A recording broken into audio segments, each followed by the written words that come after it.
Welcome. I'm E.G. Marshall. To my surprise, I discovered that it was Lord Byron, in his famous poem Don Juan, who first said, "For truth is always strange, stranger than fiction." Others, I'm sure, have said it in their own ways. Edmund Burke, the great British statesman and orator, phrased it, "Truth lags behind fiction."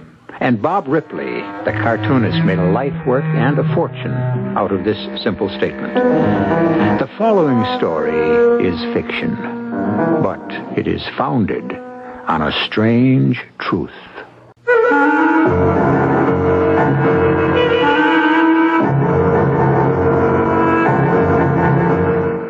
Our mystery drama, Checkmate, was written especially for the Mystery Theater by Ian Martin and stars Robert Dryden and Marion Haley.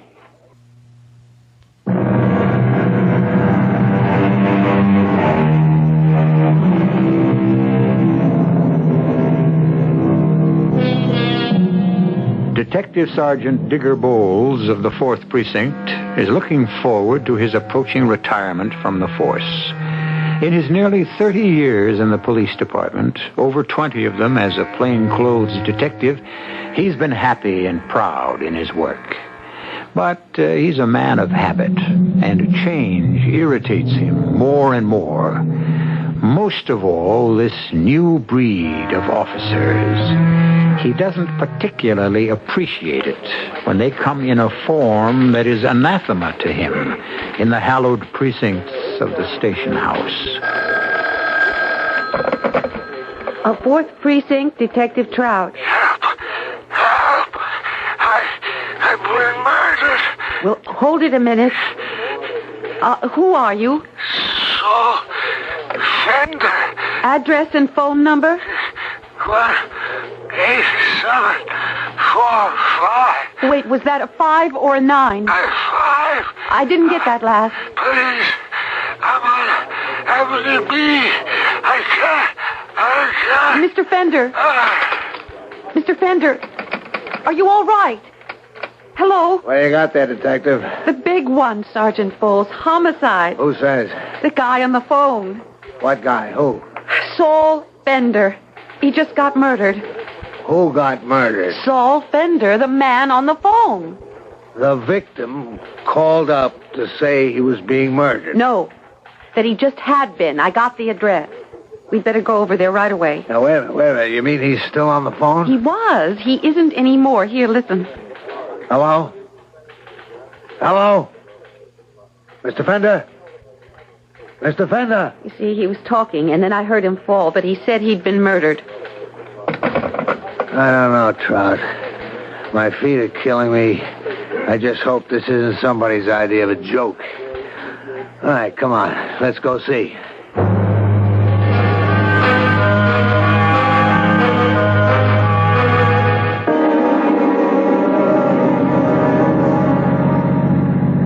Why don't you use the siren? Because I ain't no show-off. Besides, it makes too much noise. Disturbs people, including me. Yes, but it's important to get there. We'll get there. Fast. Just as fast. Well, how do you know? Because I've been driving this city just this way for 25 years, and it's always been good enough. Smart, huh? What do you know? You're just beginning. You think this is a game? No, I don't. I'm just enthusiastic about my job, and I'd like to be good at it. Just like. Don't enthuse.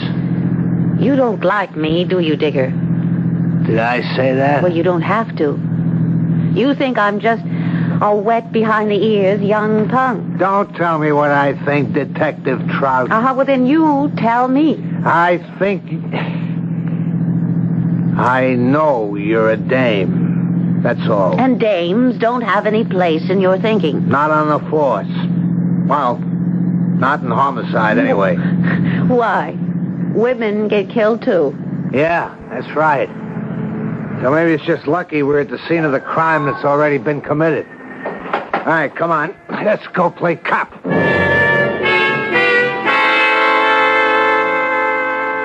Now, just let me get this straight, Miss, Mrs. Applebaum. Oh, yeah. You say you're out walking your dog. Cat. Cat. Yeah. Cat? Walking a cat? Sure. He likes his evening stroll, Morris does. What do you think? He looks like a dog, that cat? You see a leash, you figure a dog at the other end. And you're a detective? Maybe I'm too busy looking at that weapon in your other hand. What's that for? Oh, this neighborhood. A person isn't safe even it's still light. Nobody bothers me no more since I stuck a couple of them with this. What is it? It's a hat pin. Madam, that's a dangerous weapon. You have to tell me. Mrs. Apfelbaum, how come when we got here you were with the dead man? Well, he was the super. I had a complaint. And you usually just walk right into his apartment to complain? Listen, Miss Cop. Usually I can't even get him to answer the bell. With all the things need fixing. Plumbing, heat, the cockroaches. And yesterday, even the toilets wouldn't flush. You don't like Mr. Fender? Anybody doesn't like cats. Can't be any good. Oh, God forgive me for saying that, and the poor man dead. He was dead when you came in. Just like you see him. What time was this? Oh, I guess a few minutes after 9. I got a watch, but I couldn't see without my glasses. How did you get in, Mrs. Applebaum? Well, I just turned the handle and the door opened. So anyone could have got in, huh? I guess, if they had the new key. What new key? Well, to the outside door. Well, we got a new lock. Burglar-proof, it's supposed to be. I'd still like to see the day. Well, how many people have keys to the outside lock? Oh, just the people in the building. Unless they had copies made. Oh, first off, you can't. You got to send to the company. And second, we all just got them this morning. Who's all? I mean, who else is in the building? Oh, well, you see, there's that Dreiser person on the first floor back. Me, second floor front. And Miss Dimby, second back. And the doctor on third floor back. The doctor? Oh, that's what we all call Mr. Porter. Oh, is he smart. He plays chess with 8, 10 people at a time and wins from them all. Right in the window there at Boardwalk and 52nd Street. He does what? Yeah, I know where she means. It's an amusement palace. Pinball machine, skeet ball, shooting gallery, and Professor Porter, the human chess machine. You pay to play him. Mm-hmm. Mrs. Applebaum. Yes, honey. There are 6 apartments in this building. Who occupies the other 2? Well, the first floor front, that's Mr. Kelly with the birds. He had to go back in the hospital again, so I'm caring for them. Yeah. But what about the 6th one? Oh, that's Mr. Brilliantine. Brilliantine? You know him? Hey, Lance Brilliantine. He's an actor person. What does he do? Hair commercials? Oh, no. He's with the Children's Theater now. They do fairy stories. He just flew up to Boston, and he's looking to sublet. He has the whole top floor through. That's nice. A little nest in the treetops. Well, thanks, Mrs. Applebaum. You go on up to your apartment and stick around. We might want to question you again. Oh, I'm not going anywhere. But what about poor Mr. Fender? He ain't going anywhere either. Yeah, but shouldn't he have a doctor? The only one he'll need is a medical examiner. Oh. How he died, that's up to the ME. Now, you run along, huh? Oh, yes, of course, Sergeant. Hey, what's that thing? My hat pin? Oh, don't worry. I know how to handle this. Come along, Morris. Just don't look at Mr. Fender like that. Yes, I know you didn't like him because he was so nasty to you, but you have the last laugh because you have 9 lives and he only had 1. Think she could have done it? Done what? The murder. What murder? All we know is we got a guy who's dead. Oh, but he said on the phone. Who said? You don't even know if it was Fender's voice you heard, or if it was that he was telling the truth. Now, look, let's wait till we have a case before we get all head up. Yes, Dicker, but if he wasn't murdered, then how could... Maybe he had a stroke or a heart attack. Maybe he was some kind of a nut. Hey, Detective Trout, don't touch that body till the doc checks him out. You want to do something? Here. What? Chalk. Draw a picture of the way he's laying. Then let's you and me take a look-see if anything else is disturbed besides the late Mr. Fender.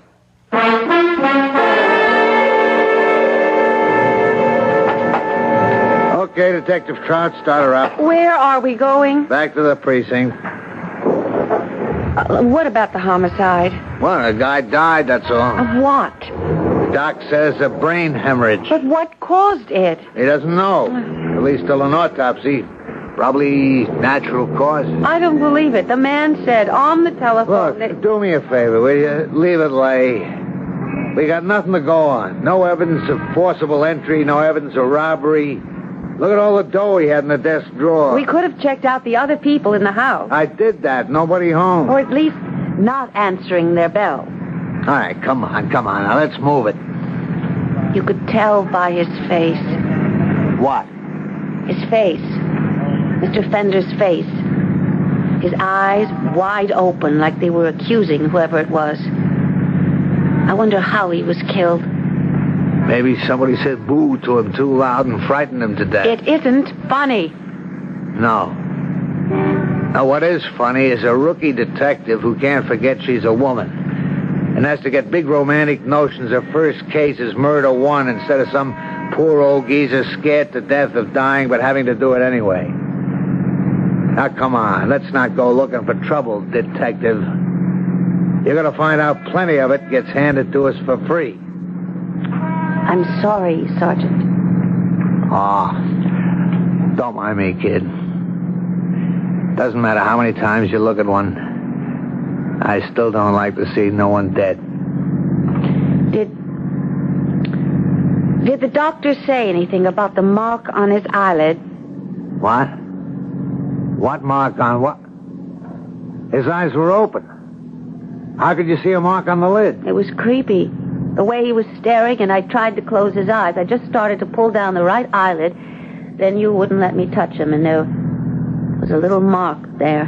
What kind of mark? Well, just a little red mark, like, maybe something bit him. I don't know. He jabbed a pencil by mistake, or I don't know, something sharp. Maybe like, when you get a penicillin shot from the doctor. All right, take the next left, Trout, and hit that gas pedal. You can turn on the siren, too. Where are we going? The hospital. I want to have a talk with that doc, and fast. Needle, huh? Well, you're not thinking of Mrs. Applebaum's hat pin. What else? Oh, that nice little lady for what? A quarrel about heat or the plumbing or a cat? Let me tell you something, detective. Most murders are committed by nice people who just flip a screw suddenly and go berserk. Sometimes all it takes is a hot night or a sneeze or the wrong words put together. No, sir. I mean, Ms. Detective, the right time, the right place, the right circumstances, anyone can commit homicide. So you do think this is a homicide after all? I don't know, Trout. We'll let the doctor tell us that.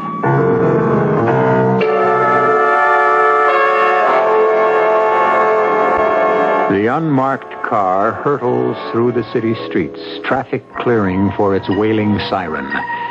In the passenger seat, Sergeant Digger Bowles is no longer relaxed, but sits forward, as though driving himself. Beside him, Detective Marion Trout is tense, and more than a little scared at the reaction to what her observant eyes have seen. I shall return shortly with Act 2.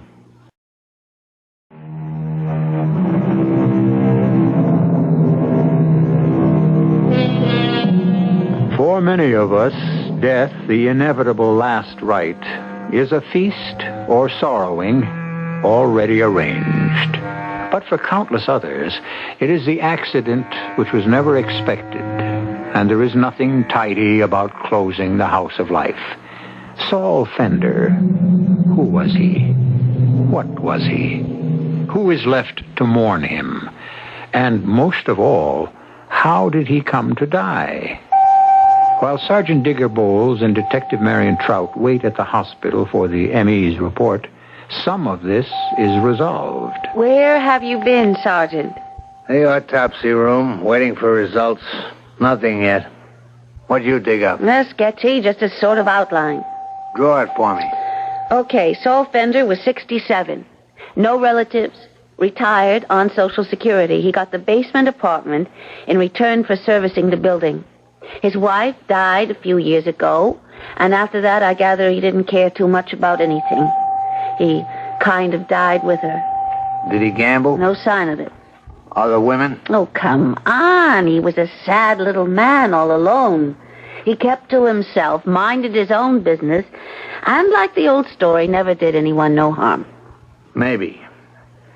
All right, the deceased is on the autopsy table. I got nothing to say until... All right, I'll take it. I said I'd be at this extension. Hello. Yeah, this is Detective Sergeant Bowles. Who's this? Oh, Dr. Baker. Yeah. Uh-huh. Yes, I see. Okay. I'll take it from here. So? So, score one for youth and an eagle eye. You got the makings of a detective. Maybe I was lucky I had you along. The mark on his eyelid? Yeah.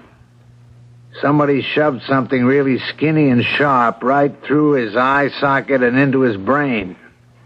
That's what caused the hemorrhage and his death. So it was murder? That's about the size of it. You got your case after all. No, I have. I'm not sure I want it. That nice little old lady. Mrs. Apfelbaum? Yes. We still got to build something that'll hold up in court. Where do we start? It's after midnight. I'll have the house staked out tonight just in case. We start early in the morning.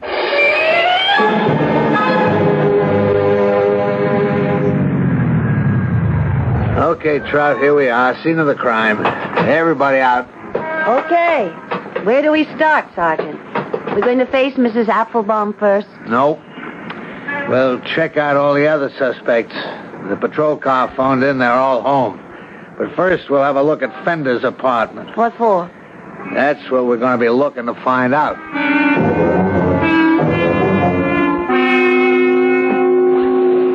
Find anything here in the bedroom, Detective? No, Sergeant. You find out anything? Yeah, a couple of things.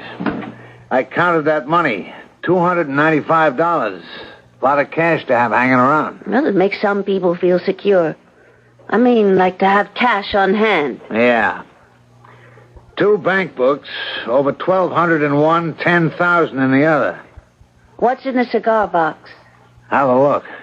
Smell. Grass. Marijuana. Good stuff. Well, you think he was a dealer? Grass, money, they go together, don't they? Oh, not necessarily. The entries in the big bank book are all years old. The money's been there since the year 1, just gathering interest. And the new bank book. Chicken feed. A buyer, maybe. Not a seller. But I got a notion where this grass came from. Where? Yeah, this is his rent book. A character named Dreiser. You remember Mrs. Apfelbaum called him a person? The first floor back. Yeah, check. He was always behind in his rent, it seems. Sometimes the old boy carried him for 2-3 months. Why? He was the supplier? Or is that jumping to conclusions? That ain't jumping. That's just plain adding up 2 and 2. Tell you what. Let's you and me go pay a visit to the first floor back.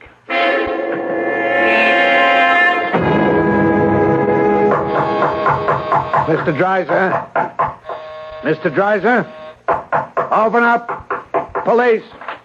Hey, man, what goes with all the loud jive? I mean, like you're breaking my head. Are you Mr. Dreiser? Ooh, I am the one. Detective Sergeant Bowles. This is my sidekick, Detective Trout. Real nice. Solid. The mama and the papa. What can old slats do for you? I'd like to ask you a few questions, Mr. Dreiser. We come in? Well, sure. Come on in. I'm clean. Just a little stretched out. You know what I mean? I got some coffee moving. You use some for what ails you? We haven't got anything that ails us. Oh, then you're lucky. You got it made, mamas and papas. Slats here, he's just cutting it. I mean, like just. Excuse me. Stoned. To the gills. And something a lot stronger than grass. You know it. I stay one side up and be ready for anything. I guess you know what happened here last night, Mr. Dreiser? Oh, man. Is that hot? Last night? To the superintendent. You know he's dead. He's what? Dead. How? That's what we're trying to find out. Oh, don't look at me, man. I wasn't even here last night. Where were you? Well, now, that's no question for a doll to ask. I mean, you gotta protect your own doll, right? Mr. Slats, are you trying to say you were with a woman? Ah, crazy. You named it. You want to give us her name? Why? Fender didn't just die. Someone killed him. Oh, wow. You're not looking at me. You were behind in your rent. Well, I was, but I paid up last night. What time? Well, just like before 7 on my way out. Didn't show in his rent book. There was cash on the line, $295. Here, I got his receipt right here. Huh? That's a receipt, all right. But for what? I don't dig you. What was passing between you two besides grass? Any hard stuff? Hard stuff? What are you talking about, man? Junk? Yeah. Were you buying from Fender? Well, I'm no user. Well, what do you do? Push it? Sister, lay back. No call to come on so hard. I'm clean. Where were you last night around 9 o'clock? Well, like I said, with my old woman. What's her name? No, I wouldn't want to get her mixed up in nothing. Hey, what are you doing, Fuzz? Get out of that drawer. Hold it. No, you hold it. Don't you touch nothing of mine. There's one little item in here I wouldn't think of touching except to pick it up with my handkerchief. You mind if I borrow your ice pick? What do you want it for? I want to take it down to the morgue and see if it fits the hole above Saul Fender's eye, where somebody drove something real sharp like this right into his brain. What? That's the way he died. Around 9 o'clock last night. Now, you still want to clam up about where you were then? Man, I keep broadcasting. I couldn't have been here. How come? Because I was in Mount Pleasant then, 50 miles from here. Prove it. Come on, what kind of a roust is this? You ain't gonna make me take no fall for some murder rap. No, let's look at it this way, punk. Now, don't tell me you haven't done time. I dig deep enough, I'll tie you into junk peddling. So the old man found out, was going to throw you out or turn you over to the cops, and you were on a trip and used this on him. No, I didn't. This ain't no ordinary ice pick. It's sharp as a needle. And what do you need it for with an electric refrigerator? This is a weapon, and you know it. Okay. I ain't standing still for being railroaded on no murder rap. I take a fall, it's going to be for 1 to 5. Not the whole bundle. There's a pump jockey in Mount Pleasant who'll remember me and get me off the hook. Why is that? Because I hit his gas station last night. At 9 o'clock, he was backing off from that ice pick 50 miles from here. Okay. Put your wrist behind your back. That's it. How come you had to pick on me for handing Fender his ticket? Well, you seem the only one who might have a motive. You kidding? What about all the others? Well, what about him? Well, like old Professor Porter up there. Him and Fender used to be such great buddies. But last night, just as I was cutting out, he come on like a sore boil about something. When I left there was some kind of a Brennigan going on. That was before 7. So how do you know where he was at 9? We'll check it out. An old Lonely Hearts Dimby. There's a babe who's so hot for anything in pants she even made a few passes at Fender. And man, when he brushed her off, she was ready to total him. And how about Mother Applebaum, huh? I mean, like, she may look like Whistler's old lady, but there's one tough little cookie. Her and that hat pin of hers. What would she have against Mr. Fender? Babes, he hated cats. I mean, like they turned him off all the way. And anybody don't like her means the old cat is marked right off her books. Let me tell you. Okay, that's it. Move. We'll check them all out, don't worry. Well, too bad it couldn't have been him. Hey there, babes. Cool it. No, you cool it. You're lucky you're just a 2-bit crook. It just may save your life.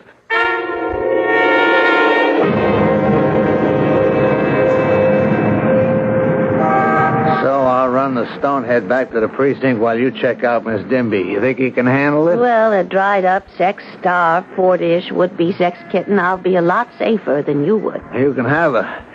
I'll take the professor as soon as I get back. Then we'll compare notes. I hope it turns out to be one of them. Why? Well, I liked old Mrs. Applebaum. I don't want it to be her. Listen, detective. First thing you got to learn in this job is don't form any attachments. And the second is, don't kid yourself there's any romance.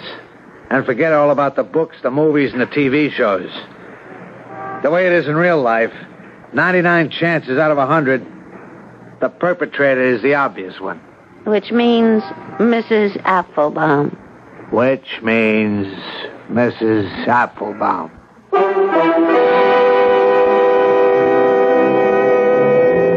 It will have to be a very large or unexpected miracle to get Mrs. Applebaum off the hook, as Detective Marion Trout is due to find out when both her other suspects turn up with airtight alibis. And yet, but that will have to remain till I return shortly with the third act.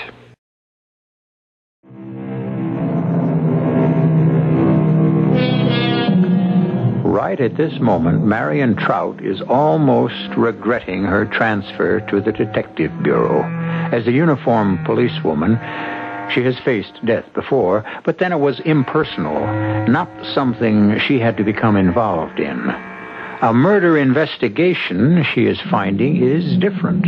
Now, she herself is committed to hunting down a murderer that might be a bright, attractive old lady to whom she has taken a liking. But in spite of Sergeant Bowles' conviction, she doesn't have to face that yet. For the moment, her quarry is Miss Dimby.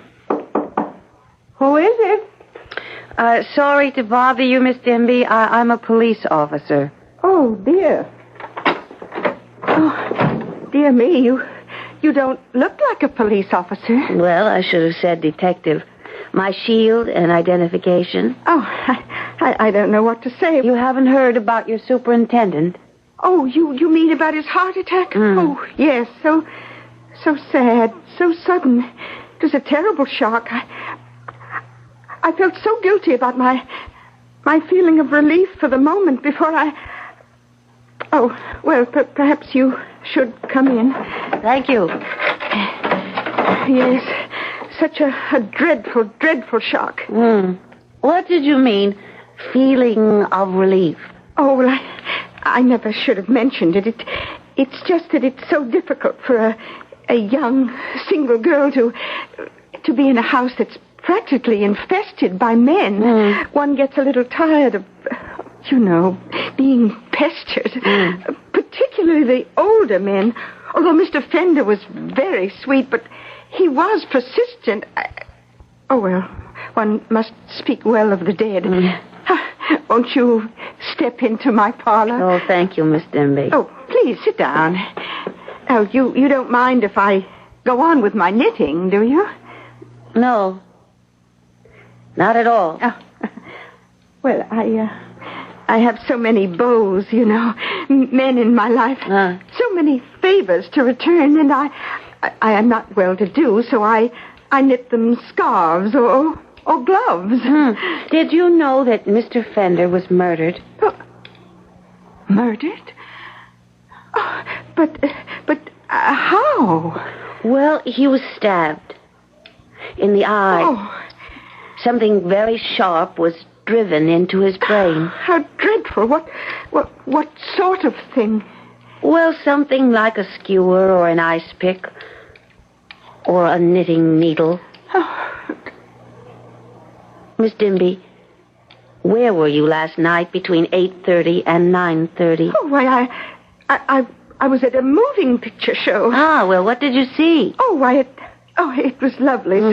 So artistic and cultural. That exquisite production by the great Spanish director, Michael Lugano, La Paloma. Have you seen it? Oh, well, no. What theater? Oh, the Fine Arts. Oh, that beautiful little theater on the southwest corner of Broadwalk and 24th. Yes, that's the one. Yes, well, then you couldn't have been here anywhere near 9 o'clock. Oh, heavens, no. Well, in that case, there's no need to ask you any more questions. No.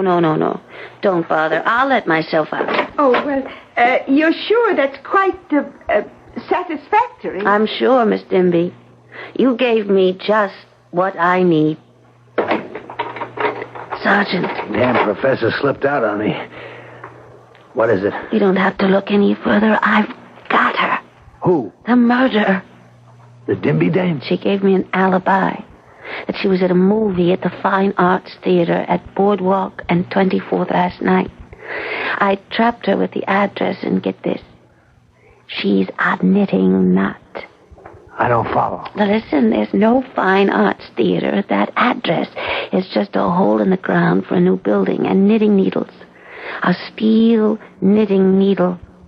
Wouldn't that be a perfect weapon for a sex-starved old maid to use against a guy who maybe turned her down? Oh, a police person? Miss Detective? Yes. Could I see you a moment, please? Go ahead, I'll go with you. Oh, I'd rather see the lady alone, please. I think I'd better come along. Oh, dear. Well, all right. Come in, please. I'm afraid I have a confession to make. Well, you see, Sergeant. I lied to you earlier about being at the Fine Arts. You weren't at the movies? Oh, yes, I was at the movies, but not at the one I said I was. Yes, well, then where were you? Well, surely a matter of, one might say, morally outraged curiosity. I had gone to see a perfectly dreadful and vile thing called the story of W. Oh, well, I can see why you might have wanted to keep that a secret. That their story of W, Detective, is X-rated. It's what you call your hardcore pornography. You've got to be kidding. Well, what's the difference, Dimby? What you saw, unless you could prove you were there. Oh, I can prove I was at the one. How? Well, the manager knows me. It's a little embarrassing going right up to the... Well, he lets me in quietly. And how long were you at this movie? From 7 to 11 o'clock. I'm afraid I sat through it twice. Glad you enjoyed it. Oh, you needn't look down your nose at me. And instead of harassing me with your police brutality, you should be after the real culprit. Yes, and who's that? The almighty professor. Oh, butter wouldn't melt in his mouth. Always the gentleman. You should have heard him and Mr. Fender going at it, hammer and tongs, as I did when I left for when I went out. And something else. What was that, ma'am? Well, the door was open as I passed, and I saw him hit Mr. Fender over the head. With what, Miss Dimby? With his umbrella.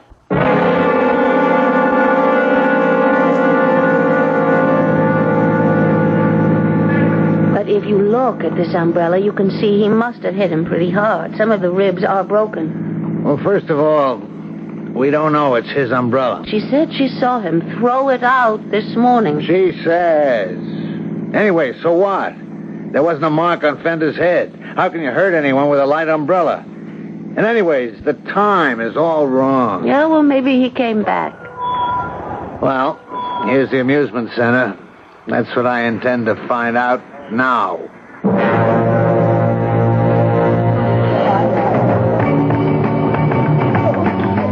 Excuse me, Professor Porter? Morning. You want to play $1 a game unless you win, and then I pay you $2. Take board number 7 and choose white or black.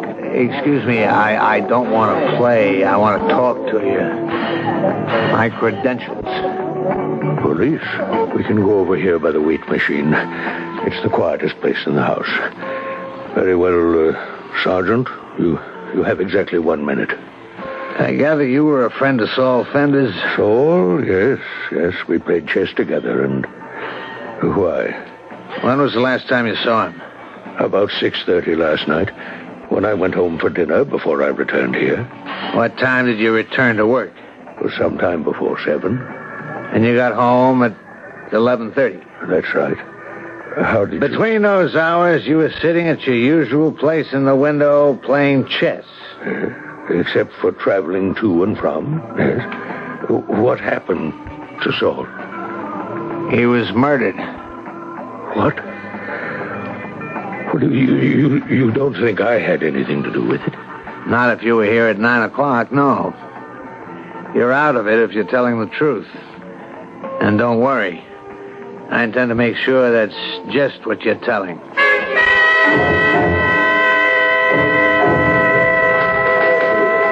Yeah? You sure? Yeah, okay. Well, what did the lab say? No trace of blood on the hat pin. Well, that don't mean nothing. It could have been washed off. Then you're going to arrest her? I don't know. We got motive, opportunity, means, but... it ain't much of a case. No witnesses, no proof they quarreled. Yes, and yet we know Professor Porter did. What's the difference? That was 2 hours earlier, and he... What is it? I just thought of something. Who usually establishes the time of death? Well, the medical examiner or whatever doctor they send over. Only this time he didn't. We told him because of the phone call. But supposing by that time he was already dying and was only beginning to realize it. What are you talking about? I don't know. I'm going to get Doc Prouty at the hospital and maybe he can explain it to me.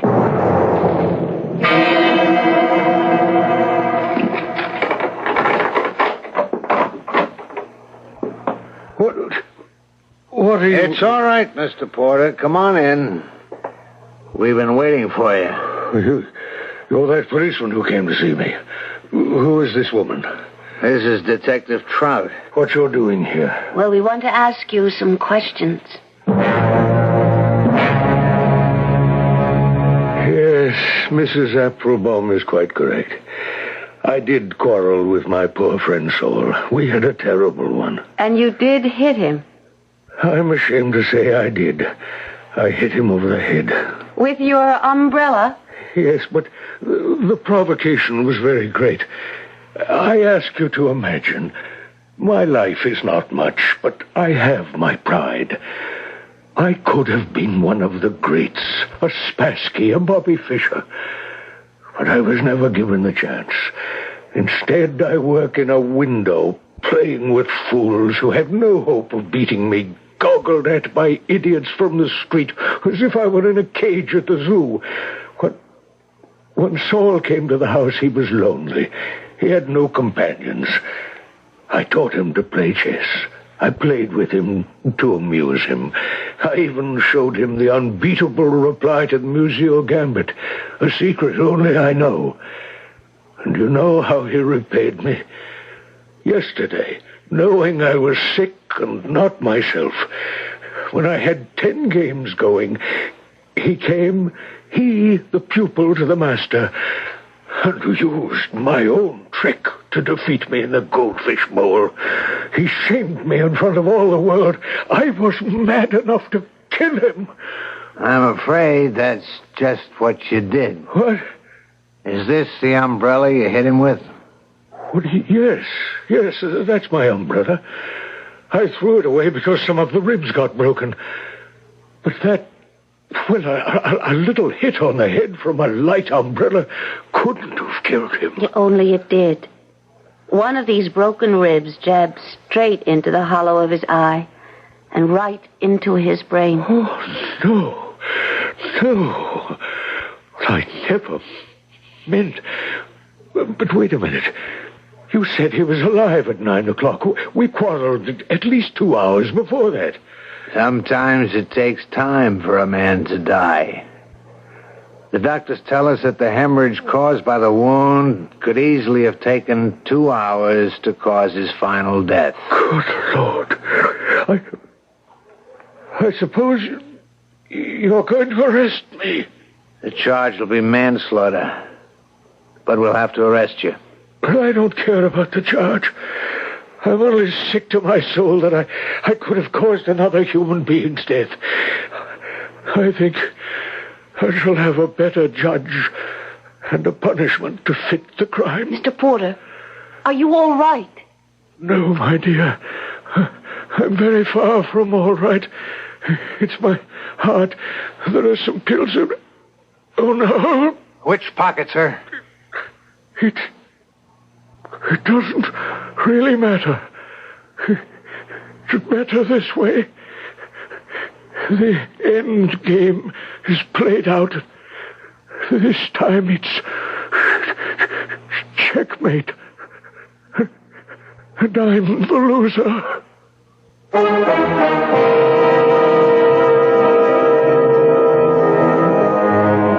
Some time ago, outside a New York bar, two men got into a fight. One of them lashed out at the other with an umbrella. After the fight was stopped, the man who had been hit by the umbrella continued on his night out. And it wasn't until he returned home some 2 hours later that he collapsed and died. Truth, as I said in the beginning, is stranger than fiction, except when it is borrowed to make a good story. I'll be back shortly.